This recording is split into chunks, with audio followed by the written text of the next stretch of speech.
people, welcome to my review for the brand new Star Trek movie, Star Trek Beyond.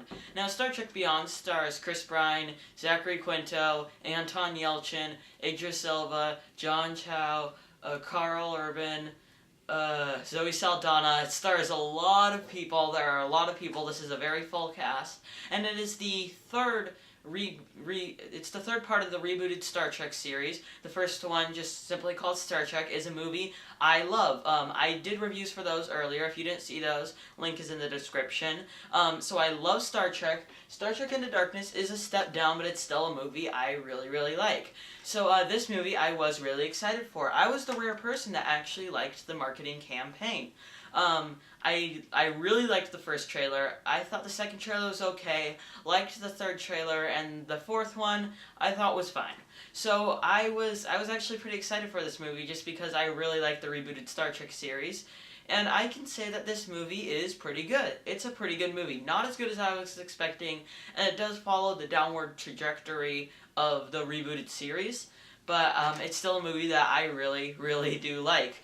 Star Trek Beyond follows the Starship Enterprise as they are surprised by a sudden attack, and the remaining crew members that are left alive fall down on a mysterious planet where they need to get back together and defeat the villain, who is played by Idris Elba.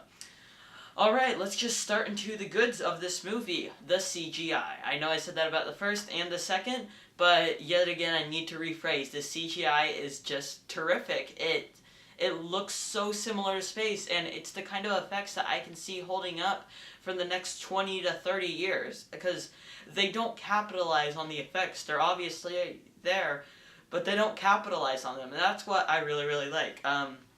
The action is very, very well shot, and it's very well done, and it doesn't feel super choreographed. That was one thing I was scared of in the trailers, is that the action did look pretty choreographed, but that's not how it felt at all. The display of low chances of survival was actually kind of frightening, which was weird because a Star Trek movie has never really frightened me, but just immediately, right away, their ship is attacked, destroyed, sent down to the bottom, and you're like, oh my gosh, these are not people you want to mess with, and I did really like that.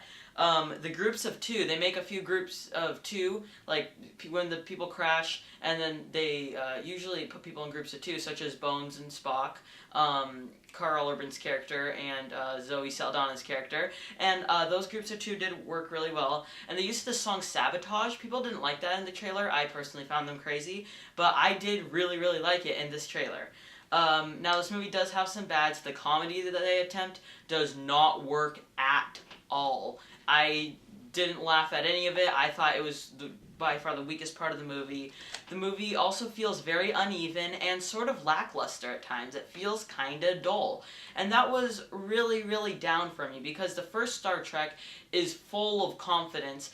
Star Trek Into Darkness isn't full of confidence, but it's still cinematic, and this one wasn't very confident or cinematic, and I didn't really like that. But overall, Star Trek Beyond is a good, enjoyable movie. This was a quick review because my SD card is about to run out. But yeah, so that is why I give Star Trek Beyond a 7 out of 10. Alright, that was my very quick review. I am Robert Burke, and this has been The Clever Critics. Goodbye.